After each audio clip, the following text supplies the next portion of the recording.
Car chases are dangerous and unpredictable. Viewer discretion advised. It's just right now you're sort of biding time and waiting until perhaps that car gives out. It doesn't look, as Leslie, you mentioned, that there's any sort of attempt to pin the vehicle in, but you wonder if that might change whether or not we get closer to the 405 there. Yeah, and you can see that CHP really trying to get behind this driver here, hoping, I'm sure, that they'll be giving up sometime soon because this is going very slow at this hour. I can't make it out there, but it looks like maybe that isn't a license plate. I could be wrong here, but it's not giving. Take a look. Okay, it looks like maybe it's. You can't make it out. It's hard to tell. Maybe it's one of those specialized license plates that you can't really make out right away there. But yeah, this car, Gio, going so incredibly slow. It looks like it's a convertible there. Am I right on that? Yes, it does look like a convertible. And just within the frame of your screen, you'll notice the amount of CHP vehicles in pursuit, and then sort of that back end forming a line, essentially, and leading back even more so to then another barrier holding back traffic. So you see that it's, despite that it's just one very slow, seemingly easy and simple pursuit, it is affecting on a multitude of levels a lot of different people, particularly those who are trying to get somewhere. And right there, you see the exit. It looks like you're well on your way to getting to the 405 southbound. Yeah, that's where this is now going to lead here. But yeah, it's interesting to see just how many CHP patrol cars there are. They have completely blocked off the southbound lanes of the 405. It looks like at this point, some of those CHP cars, take a look to the left, riding right next to, oh, no, now we're to the actual vehicle there. It's hard to see here because there's so many different formations of CHP patrol cars, but it looks like these cars here are leading, and they're just on the tail as that car continues to move with a possible kidnapping suspect inside. And perhaps that is one of the many reasons why you wouldn't see perhaps another spike strip or maybe a pit maneuver, maybe just waiting it out to see for that car to sort of give out in order to give this pursuit an end. But right now, that all we can do is wait, given the fact that that car, and you obviously want to play it safe if there is a kidnapping in progress right now, you have to take into account somebody else involved in this as well. But at the moment, simply don't know those details right now. We don't know who is inside that vehicle, if someone may be in danger. But you can see that CHP is being aggressive in trying to get this pursuit to come to a stop, to get that suspect out. This is definitely not something that they would give up on, especially given that we know spike strips were already deployed. The vehicle is continuing to drive without at least what we believe is that front driver's side tire. It looks like that is completely gone at this point. But it's always so just mind-blowing that these vehicles can continue to move with one less tire. And honestly, there's no other thought in terms of what more can be done at the moment, and especially considering there's that second line right there of CHP vehicles right there. You count 5 on your screen, and then you know there's those in front, and then even more so behind on top of it. Just dealing with traffic on a Saturday night, and then you're wondering what the next step is going to be as this car, anytime it makes a movement, you wonder if it's finally going to pull off to the side, or if it's going to take an exit, or if it's or if the driver's finally going to realize that there's really not much else that he or she can do in this situation, given the fact that they are, for lack of a better word, cornered. There is no other direction really to go. There's no escaping this scenario. We've often caught ourselves in multiple pursuits where looks like it's speeding up a little bit. Yeah, just a tad, and where you see vehicles try and maneuver endlessly, 25 to 40 miles per hour through a particular neighborhood that the person is familiar with. Take a look. It looks like, am I correct to say no? It looked like that driver's side door opened, but I think we're just noticing it as it turned, maybe the vehicle. But you could see how wobbly it is, right? Yeah. It's maneuvering right now, especially towards the front. And outside of any other, it doesn't look, at least from our perspective, and granted it is dark, so it's hard to see. Yeah, it does again look like it's just that front left tire, no other damage that you can quite make out, but just the way as it looks like we're coming underneath an overpass here briefly, so we'll wait for the vehicle to come out the other end. But to wrap up the earlier point is that in other cases you see, especially when we have pursuits on the freeway where you're going at exceedingly high speeds, and the concern there is ramming into somebody else or crashing, it just causing a mess of a scene and a danger to so many other people. Whereas in this particular case, the dynamics have changed to the point where here, this is the wide scope of it all. And CHP has completely shut down what looks to be a good portion of that 605 South, 405 South interchange there.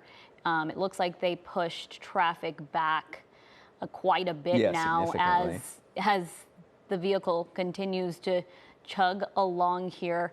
But the good thing here, Gio, is that this is happening on our freeways, which means it's all CHP jurisdiction, which means that sergeant that's leading this pursuit is able to talk to, you know, the sergeant that may be manning the 405 and let them know, hey, that's where we're headed. Start to clear the roadways for us. And that becomes a lot easier when you're going at this speed, which is obviously incredibly slow. It actually makes tactical maneuvering and management a lot easier, considering that you're not dealing with someone who is going 50, 60, 70 plus miles per hour. You even see some of those CHP cars rolling off there on an exit, perhaps maybe coming out the other side. But we'll see, obviously, right now, because we kind of lost track of the vehicle going under those overpasses just visually, but we know they're in that area right now, and that CHP essentially has a handle on this. They know exactly where the vehicle is.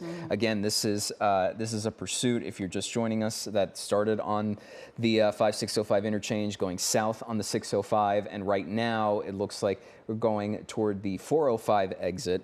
And the vehicle that you were looking at going maybe somewhere between 5 to 10 miles per hour, incredibly slowly, was spike stripped at some point, losing perhaps that front left tire that we were pointing out, and that the suspect is wanted for a possible kidnapping. Again, don't know if that person has a weapon or not, so these are fluid details, a fluid situation that we are trying to figure out for you right now. That is moving rather slowly, but we're going to try to maneuver our helicopter here.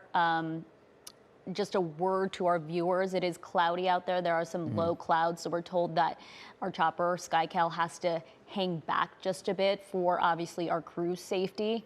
But as we tried to get past this overpass there, we're waiting to see if we can see that vehicle that police CHP is pursuing right now. It looks to be like a white convertible, and can't make it out just yet there, Gio. No, it looks like, right now it's just those CHP vehicles, and it's right there. It's right there. We're going to go through this tunnel here, so it's going to be maybe quite a moment before we're able to see it come out the other end, because this thing is moving 5 miles per hour at this point. And one of the other questions here, if this is where that vehicle is about to come out of too, we pointed out so far in the last 15 minutes how much traffic has been affected. That's been behind on the 605 right now. And as we transition here to the 405, and you were just noticing on the left side of your screen as the vehicle pops up right there in the center of your screen, there's even more traffic to consider. And of course, traffic is always top of our minds here in Southern California on any day of the week, particularly on a weekend night if you're trying to get somewhere. But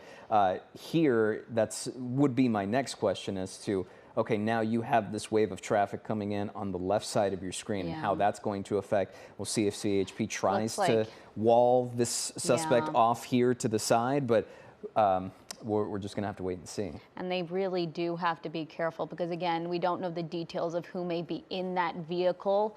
There may be someone inside, which is why we haven't seen a pit maneuver just yet. Slow speeds are better for those pits, but you know, that vehicle being only possibly running on 3 good tires, if not less, that could also play into why they are not deciding to make any more aggressive moves. But as you mentioned, Gio, they are moving to close off the 405 there, as vehicles have to just get out the way. I'm sure wondering what is happening. If you're from Southern California, you know this this is a pursuit. And typically these pursuits would be whizzing by you if you ever do get caught in these situations, but this one, of course, going incredibly slowly, but you saw those CHP vehicles start to shift over to the left, but there it is, the car, you very much see it wobbling right now. Yeah, you can really see that front tire down to its rim. Take a look at that. It is hitting hard on that pavement. Right. You know, that driver, it is loud in that vehicle. You wonder if the other tire may look the same, if they were able to successfully spike strip both sides there. It's hard to tell. Obviously, the indication right now, I mean, we can guarantee that it is that front left one, but that also, you pointed out, it is a convertible, looks like a Mustang, at least from our perspective. But you know, the brake lights obviously are going there. It's just that this vehicle is moving. Obviously, we're zoomed in, but you can tell it is moving very, very slowly as we now transition onto the 405. Yeah, it looks like it's speeding up. That this driver is trying to speed up just a bit, but I'm sure that that car is just not able to go any faster without having 4 good tires there. What I'm surprised is that we're not seeing any sparks at this point because it looked like a little spark there because you can see that rim is hitting the concrete, and if you're going, especially if you try to speed up and you're establishing even more friction, that's what ends up leading to all those, you know, potential fire, sparks, all of that, of course. But there's only so much you can do with a vehicle that is affected to this degree. Yeah, Gio, this is the first time we're getting a look at possibly inside that vehicle. You can make out a slight silhouette there. It's really hard to see given it's so dark in this area. But it looks like you can see at least, you know, the driver a bit, but you can't really make out anyone else at this point. No, and all we can tell so far about the vehicle, aside from it's a convertible, it looks like it's just simply a 2-door coupe. So there's not that much space inside one of those cars to begin with. So at most you might be able to have 1, if not 2 more people in there. But again, we don't know the exact number. We know it almost looks now as if it's slowing down even more so.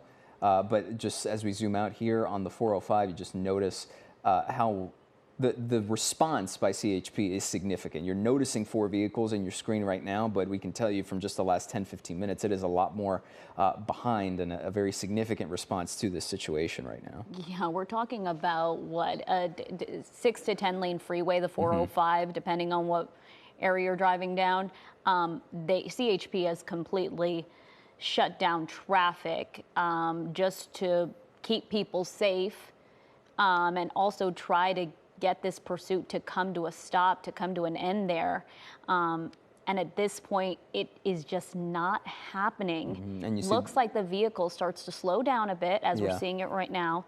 And then occasionally, again, the way I describe it is just mind-blowing, that it can keep going and they will start to speed up to about 12 to 14 miles per hour. And there's a traffic slowdown there on the 405 from what we were pointing out when the suspect made the transition from the 605 onto the 405, but you notice it there. Now backed up, and it's something that has been affecting a multitude of people now just in the last 15 to 20 minutes or so. And now you're looking back at the vehicle in pursuit right now. It's speeding up just a little bit again there. It's almost like in these short bursts it'll pick up before, and obviously it's hard to tell exactly what the driver is thinking, but given the situation and given the fact that it's just one tire at least that has been spiked, affecting the vehicle, you can only go so fast before you then start to lose even more control of the car. Yeah. Sparks start to come up from that tire, and then you're talking about a potential worse situation there if anything were to happen. But then the car starts to slow down just a little bit more as you take a look at it here, and you're caught in a cycle of what is a very slow pursuit, but one that we've noticed CHP be on top of the entire time because there's nowhere else for this person to go. That spotlight, you see it moving there just a little bit, has been on top of it the entire time. Yeah. And as we try to zoom in here to see if we can get a better look at the driver. It's hard to make out. You're seeing some sort of movement inside the vehicle, right? It looks like that driver is making some sort of movement with their hands, now speeding up to 20 miles per hour. When you have a tire on its rim, this is going to be very, very difficult for this driver to keep that steering wheel straight. I'm surprised, again, we're not seeing any more sparks, especially because they picked up so much speed. Again, this person wanted for possible kidnapping. Now, we don't know details on the situation of that kidnapping or where it may have occurred. But we do know that this pursuit started at the 605 interchange. And take a look, Gio, this person now trying to get off the side. And really making a brazen maneuver there, going quickly as we keep to an the eye right on side. this, because we're losing sight underneath the overpass there. Now there's the vehicle again, and we want to bring in Patrick O'Malley, retired police sergeant. Patrick, can you hear us?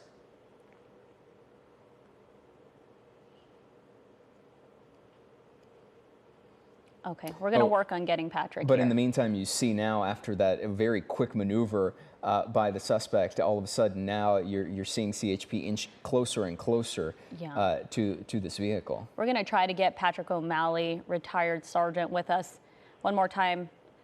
Patrick, can you hear us? Yes, Leslie, I can. Okay, thank you so much for joining us tonight as we continue to monitor this very slow-moving pursuit, but dangerous nonetheless. Are you hearing anything about what this suspect could have been involved in? We know possible kidnapping, but we're not getting any more details on that. No, that's all I'm hearing also. I haven't heard if it was an armed kidnapping. I haven't heard where the kidnapping victim is. I haven't heard anything else except what you guys are currently reporting right now. Given the situation now, obviously, Patrick, when we deal with pursuits, you're used to things flying 50 plus, 70 plus, 80 plus miles per hour, especially when it involves a freeway like we've been seeing here on the 605 and the 405. So what is typically the protocol, the sort of tactical plan when it comes to dealing a situation? Because if I was watching from home, I'd be thinking, why not try to cut off or corner a suspect that is moving so slowly? What tends to be the plan in a situation like this? Well, the biggest thing and what it could be, based on the number of units that are behind it, and how they are treating it, is that it could be an armed kidnapping suspect. So when somebody is armed, the last thing you want them to be doing is looking back or directly in your direction. So if they were to do some type of pit maneuver, anything like that, it puts other officers in danger.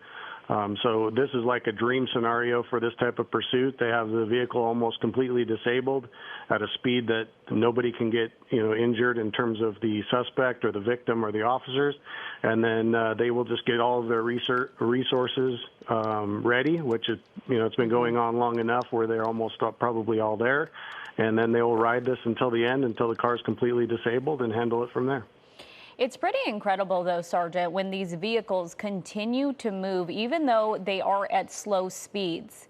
I know you said this is really the best scenario for CHP and law enforcement, but when we see this, I mean, it just blows my mind every time we see these vehicles that they're able to continue chugging along, and these pursuit suspects just aren't going to give up despite going 5 miles per hour. Yeah, and in on this vehicle, it's hard to say so far, but it looks like the rear wheel, at least on the driver's side, it still has air. So I think it's probably, if it's a Mustang, I can't really tell for sure. If it's a Mustang, then it's a rear-wheel drive vehicle. So, all of its horsepower and everything is still coming from the rear end, so he's just pushing it and just riding on those rims. So, until the rims disintegrate and everything falls apart, this car could just keep going at this speed for a while. And as we saw, a minute ago, he got it up to about 25 again. So, he could be just riding this out. He could be talking on the phone, calling, people, trying to get some help or whatever he needs to do. But, yeah, they got, as you saw, they had the freeway completely shut down. They'll probably shut down the other side if it comes to a halt. And then they just they have it in the perfect situation with nothing around it except police officers, and they'll handle it from there. Yeah, Patrick, we can tell you from our perspective, it certainly looked like a Mustang. When we zoomed in a little bit earlier, you could make out the logo and the icon there in the center of the vehicle. But to your point there about traffic, is that we've noticed it was stretching for miles. I mean, it seems like such a simple pursuit. And in a way, as you mentioned, it is, because you have everything in such a controlled fashion. But with traffic being backed up as well, it seems like you would rather obviously be in a situation like this if you had to, versus in other examples where we've seen pursuits happen in neighborhoods where someone will just keep driving 40 miles an hour through intersections, through red lights, etc., and just kind of keep it going. Whereas with this one, it's kind of an open just wide open completely, and it almost looks, they're going, in fact, they're going so slow, it almost looks like they're at a complete stop. Yeah, this just makes all the decision making that much easier. You know, they're at this point, they're preparing for the termination of it, which could happen at any second, where in the other ones, you're making decisions, you know, based on what is the crime. Is the person armed? Are we going to continue this pursuit? Are the officers in danger? You know, or is the citizens in danger? Where in this situation, it's just all about, they have the information in terms of the kidnapping. So they know if the person was armed. They know, you know, if the victim's in the car or if the victim's been dumped off. They have all the information. So that's what they're preparing all of their resources for. And as you can see, you know, right now, they just have the entire freeway with a wall on one side and all of their officers and then the suspects. So it's just a perfect situation, and they're just going to ride this out. They could be getting other resources depending on the crime. You know, they could be getting their SWAT teams in place and or to the scene and everything else. So it's all about safety. You know, it's all about safety for the suspect and the officers. Yeah, it truly is. And I know we're taking a wide look now, and it's incredible to see that wall of CHP officers there on the southbound lanes as they continue to follow this vehicle. But you can see plenty of people stopping, staring on northbound lanes and wondering what is happening. So it's going to affect traffic on both sides. But it's interesting, when we zoom up into the suspect's vehicle here, you can get a better look at just how damaged those two front tires are. And it looks like both, you can see the rubber just kind of flapping there. Almost more so now than it was before. And you can see the silhouette of that suspect. I haven't seen what looks to be anyone else inside, but again, you can't see the back seat there.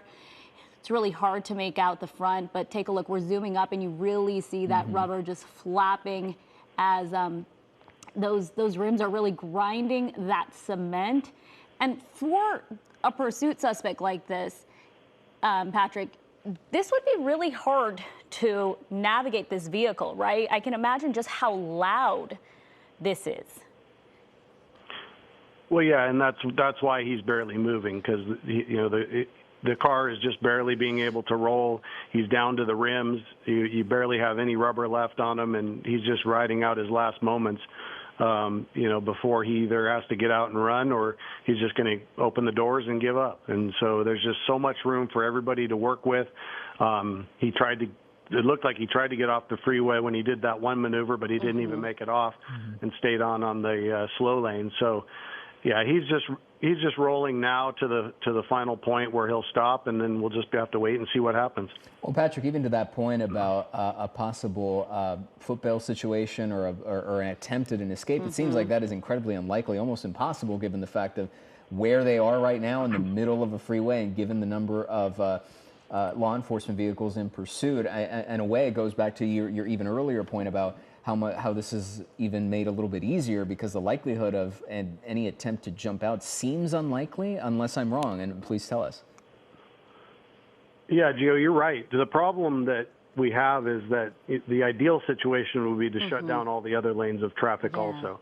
Because, you know, several pursuits that we've covered, you've seen where they jumped out and ran across traffic. So ideally, they would like to even slow down the other side of the freeway, the northbound side.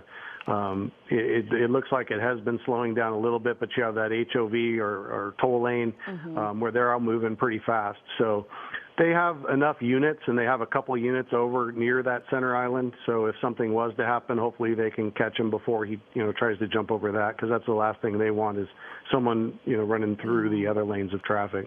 I was going to mention that because we have seen those pursuits where the people just get out of their vehicle and, you know, they're already breaking the law now. So if they're running into the other side, into oncoming traffic, they're just simply trying to get away at that point. Do you think CHP will shut down those lanes anytime soon, or they're going to just continue to monitor at this point? Yeah, based on all the units that they have involved and that are directly behind it, and then they even have more units that are holding traffic behind, it just looks like they made the decision just to deal with this side of the freeway. And then just if something happens where he pops out, they could have a canine that's there that would help, you know, try to go after him before he gets over to those lanes. It just depends on how it plays out. But they've had plenty of time to make all of their decisions on all the resources they need based on the crime.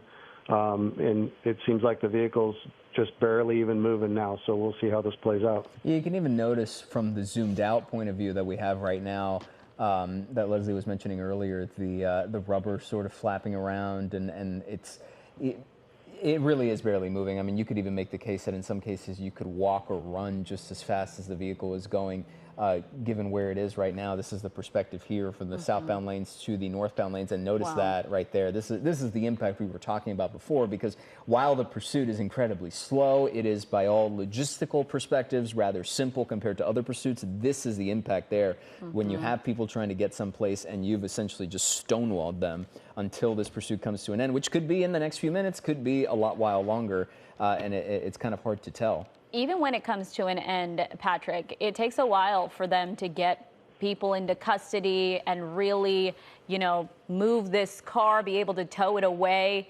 But I do know the goal of CHP is to just get the freeway open as quick as possible. Yeah, this is a nightmare for CHP. The last thing CHP wants is their freeway shut down. They're good at what they do. They deal with traffic all the time.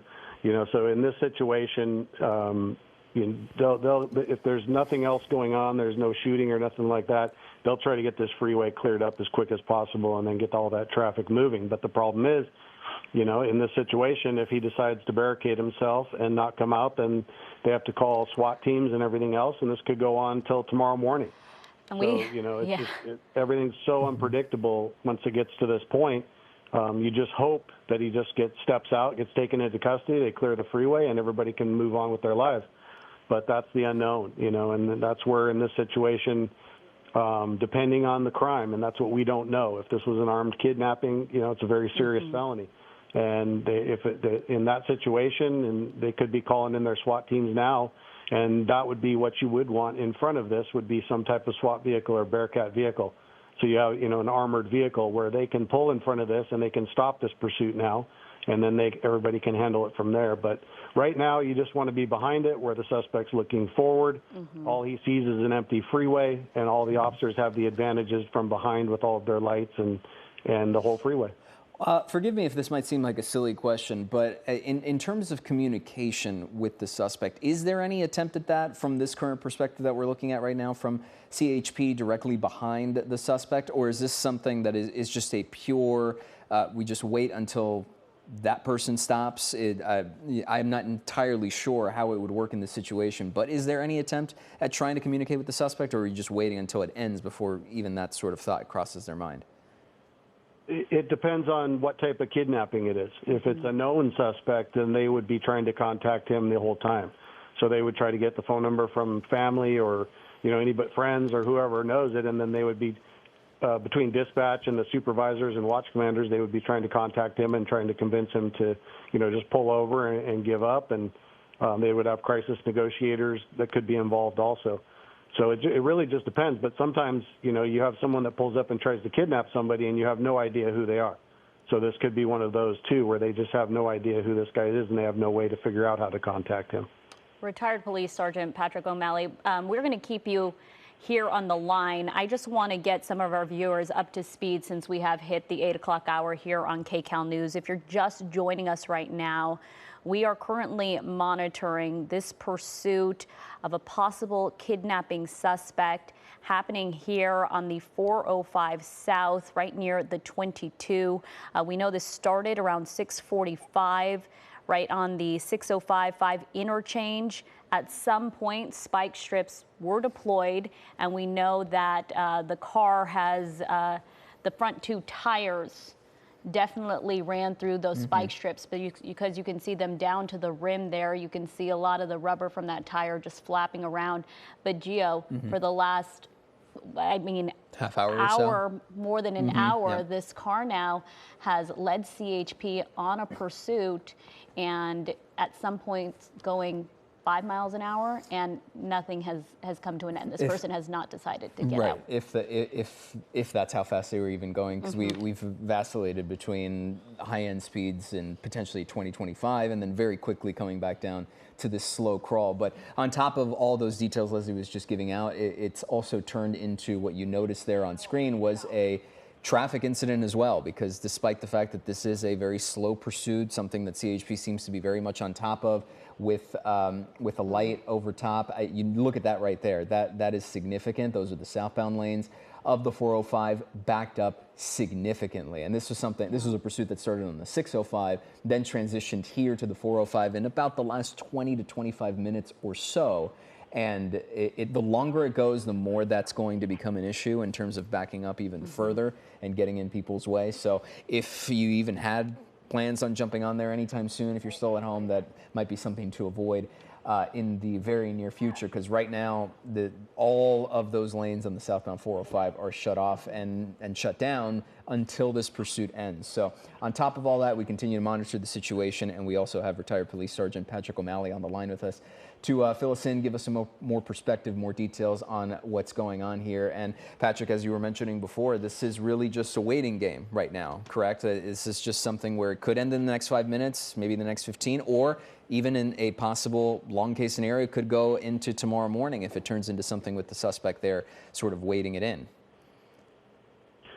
Yeah, exactly. These aren't our most exciting pursuits. You know, a lot of people like the exciting ones that have lots of drama and excitement, but this one looks like this is how it's going to play out. So this is, you know, until it ends, it looks like he's going to be going 2 miles an hour, and we'll just wait and see if, you know, the CHP or the police officers that are involved or the deputy sheriffs are getting other resources into place to make a different move. But, you know, for now, they can just ride it out like this, and everybody stays safe, and it's just not as exciting as normal. Yeah, and, you know, we know many of the times it's a sergeant making those calls. I'm sure you've called many of these pursuits in your career. But people watching this may be asking, why not a pit maneuver right now? Yeah, and that's exactly it. You know, everybody always says, well, why not just pull right in front of them? Why not block them off? A lot of police departments have policies that they can't ram a vehicle. They can use the pit maneuver, but they can't ram a vehicle. They can't get in front of a vehicle. It's basically due to the dangers that are involved. And in this situation, it seems so simple to put a car in front. But to put a car in front of this car, you have to have an officer inside of it, and then that brings them into the line of fire if this, you know, suspect was armed. So they just want to keep him facing forward. When you do a pit, all the officers that are trained in the pit maneuver, it takes 2, 3, 4 officers to do it correctly, because one hits the bumper and then they keep on going. The other officers, you know, pull their vehicles up and conduct a felony traffic stop in whatever direction the vehicle is now facing. So in this situation, they want him facing away just in case this is an armed kidnapping suspect, and then they can, you know, make their moves from there. We'll see. I mean, I see some officers that are pulling up now. There are some different types of vehicles, so they may have something a plan in place that they try to bring this to an end a little sooner than keeping this going at 2 miles an hour. So we'll just have to see. And one of the other things you were mentioning to us earlier, Patrick, was the fact that this allows officers a benefit of time and planning, because you're right in the sense that it's not, quote unquote, an exciting pursuit by typical standards here in Southern California. This is something that allows them to have a strong hold on the situation, because we've been able to maintain this vehicle even from SkyCal, from our chopper, incredibly easily. So I can only imagine with the number of law enforcement vehicles in pursuit, this has been a very manageable tactical situation for them. Yeah, for sure. And you have probably numerous police departments involved also with CHP, sheriff's departments as well. So whatever resources they need, they already have in place. So you'll have officers on the other side of the freeway that are in place just in case something, you know, ends up going on that side. You'll have officers that are already in place on the off ramps and the on ramps. We saw that you have the police helicopter up above, so you just have everything in place perfectly, and you got plenty of time to think about it and make changes, and then just let it play out from there. Yeah, and Patrick, you know, we know that this suspect possibly involved in a kidnapping. Now, we don't know the details of that kidnapping, where the victim is, what happened to the victim. We are waiting to hear more from CHP, but this Does this give you any indication that this, every suspect that leads police on a pursuit is serious, but this just seems like, police may be thinking this person is extremely dangerous, maybe armed in some sort of way? It just, the amount of CHP officers is really making me question that. Yeah, for sure. And I don't know where this originated. I think it was Santa Fe Springs, which is LA County Sheriff's Department. And then looking at some of the vehicles, I can't tell if they're all CHP or not.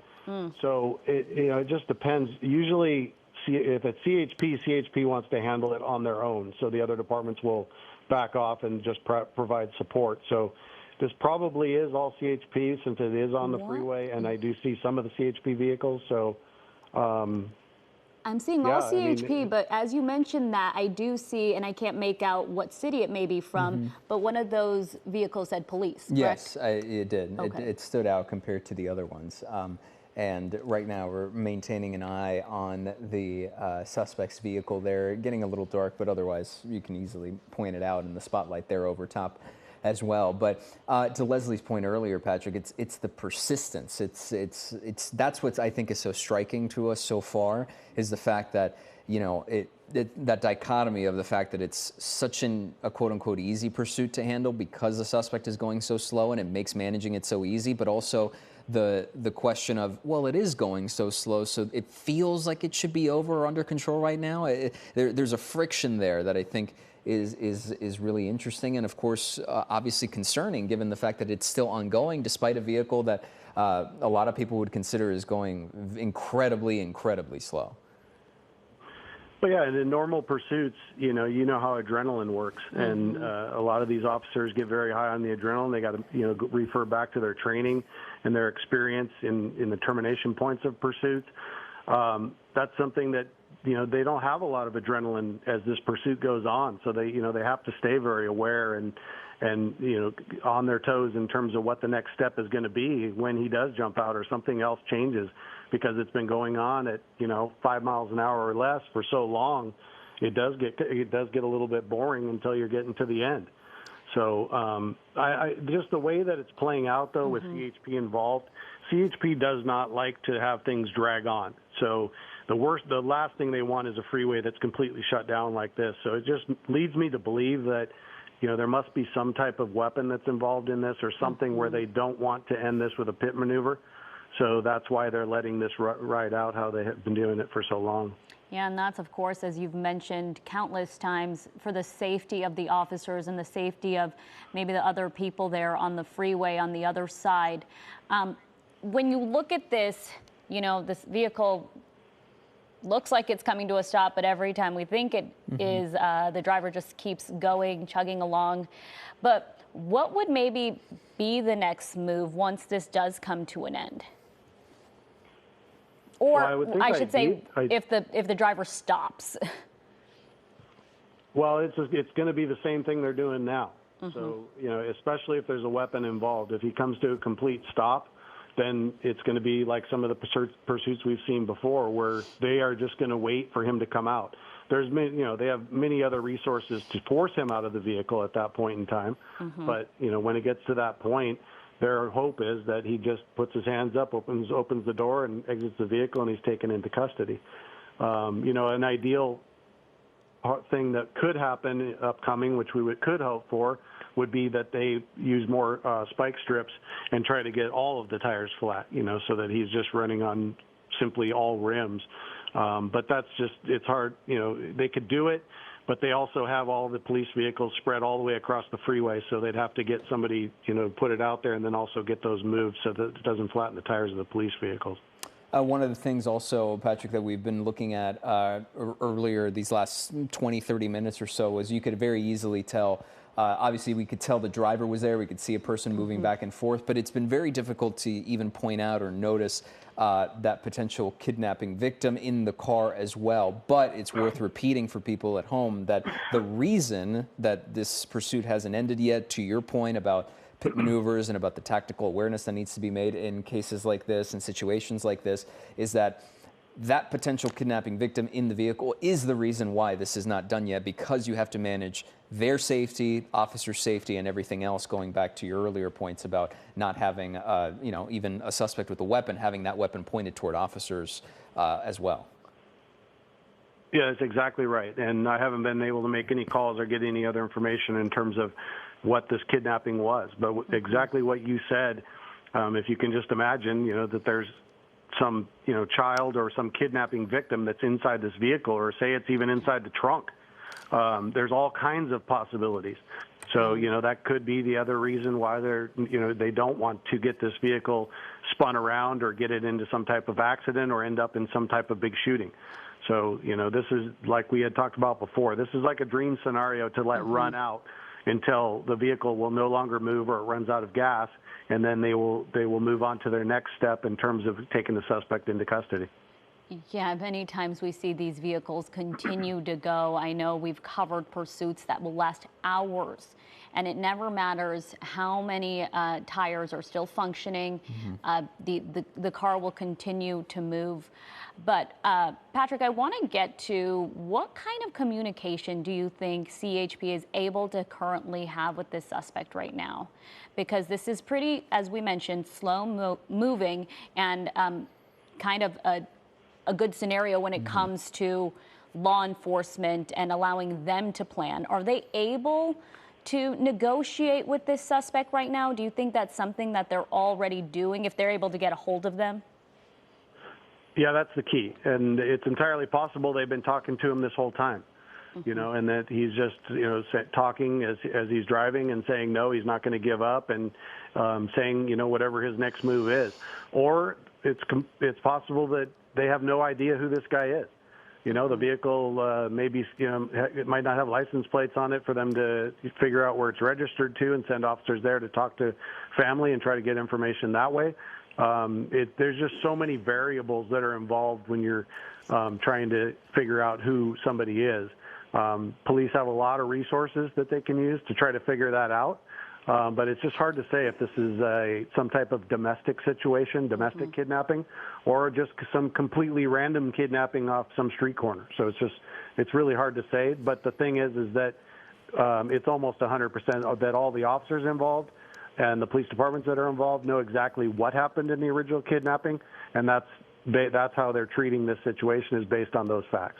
And of course, are going to continue to keep an eye on this, as you are as well. Patrick O'Malley, retired police sergeant, giving us some time tonight. We want to pause you for a second because we want to shift the perspective a little bit here as we continue to monitor the situation, because it's turning into, or rather has turned into, a traffic nightmare as well. Yeah, many people stuck in this traffic right now, and our very own Michelle Julie is also stuck in that traffic. Michelle, can you hear me? Hey, Leslie. Hi, Gio. When I looked up and saw what I thought were news choppers in the sky, I called, of course, the assignment desk, figuring that there must be something going on ahead of me. We had kind of traffic had ground to a halt there right at the 605 and the 405. And in fact, I was then notified about this slow pursuit happening ahead of me.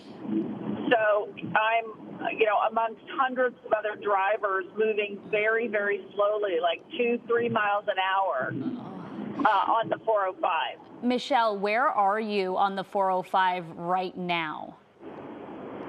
So I just, within the last 60 seconds or so, I was in the fast track lane.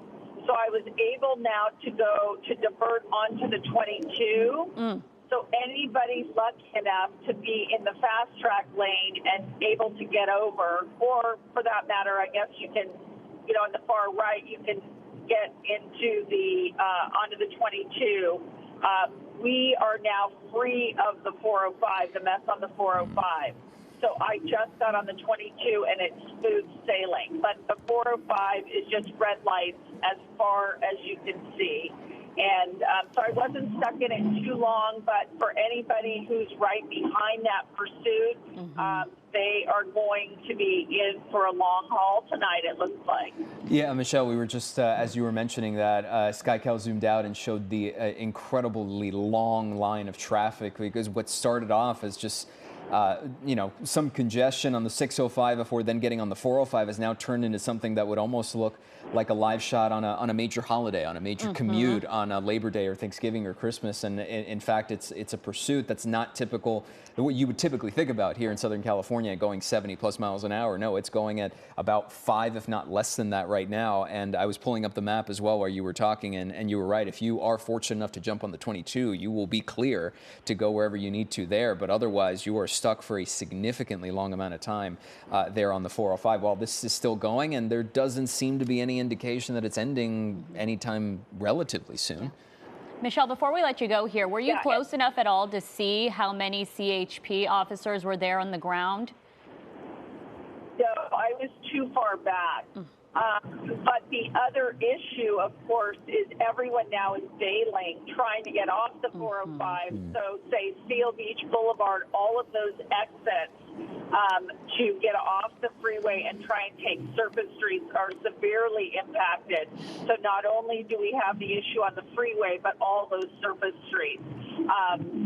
But just to get back to that, I was so far back that I couldn't see any flashing lights. But when I looked on my map, I did see red for, a decent stretch of the freeway, but it didn't seem as bad, so I thought I'd get right past it. But then as soon as I found out that we're talking about a pursuit, the potential kidnapping suspect, I thought, oh boy, this is going to be a long one. Yeah, this is going to take a long time. And Michelle, being on the ground, you have reported on countless of pursuits.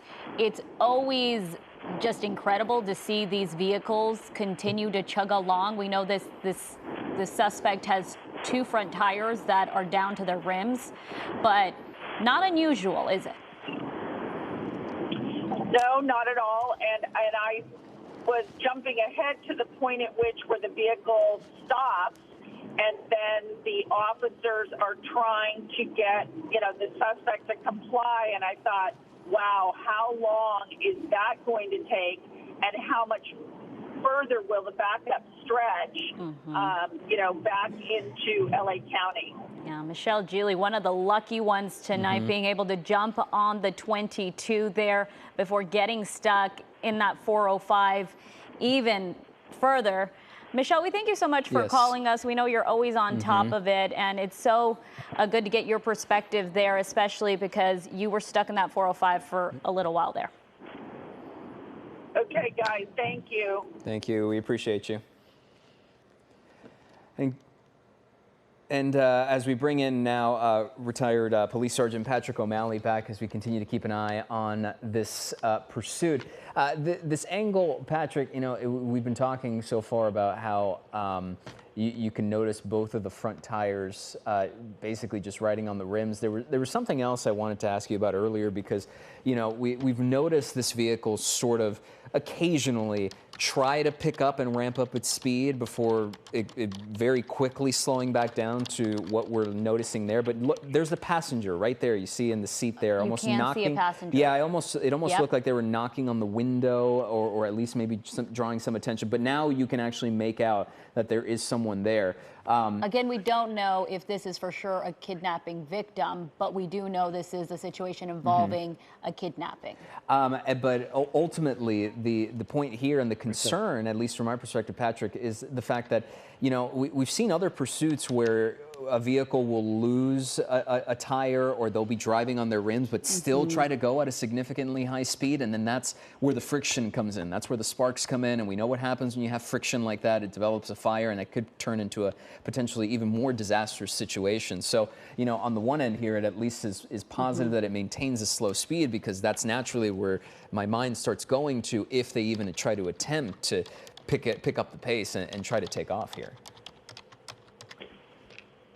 Yeah, and it is kind of odd that they're going this slow, because with the full air in both rear tires, and this rear-wheel drive fast vehicle, he could be going much faster. So for whatever reason that he's going this slow, we don't know. But, with that, seeing that person in the passenger seat, I thought I saw someone in there before, but I wasn't sure. But that kind of explains, the tactics that are being used right now is just give the vehicle distance, let the vehicle ride out. It's just so hard to tell how they came across this kidnapping, if the victim called or pushed 911 on their cell phone, or if they tracked the cell phone, or all the different resources that are available. So yeah, and not to cut you off here, Patrick, but I do have an answer to that question you were posing there.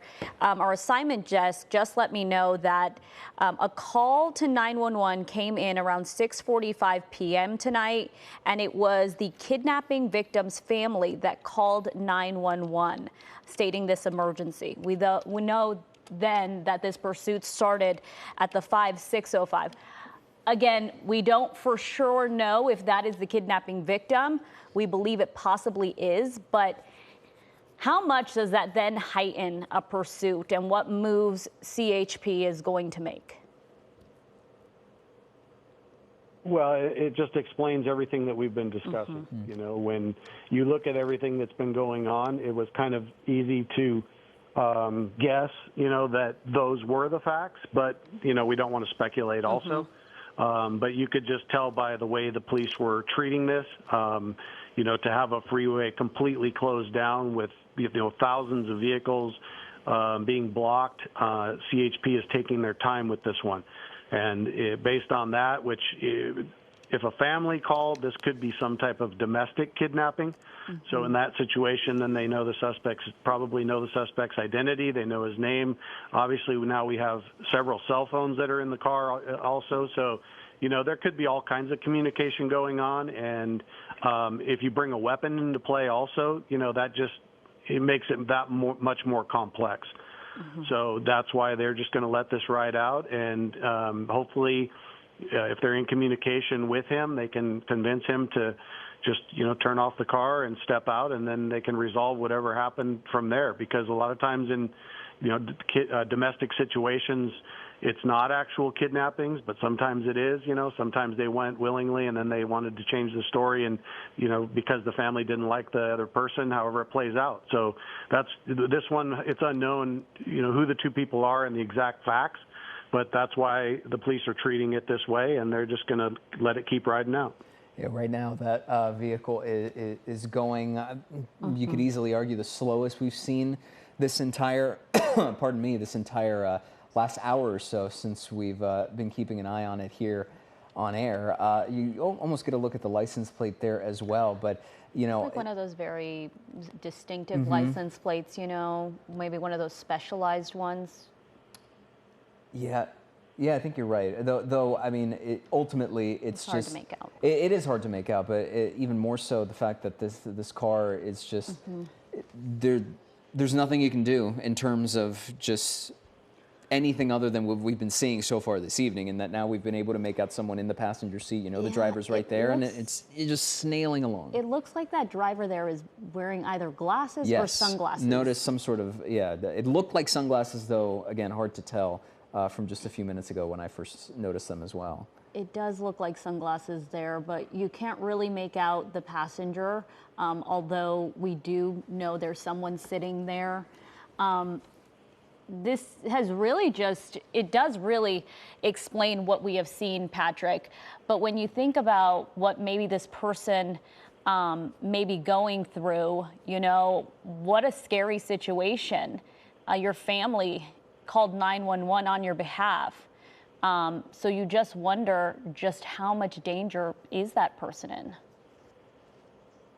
Yeah, and that's exactly it. Because if you look at this car also, I don't know, it looked maybe like a Nevada plate. So a lot of times rental cars have out-of-state plates. So, did somebody pick up a rental car and then have the intentions of going to kidnap somebody?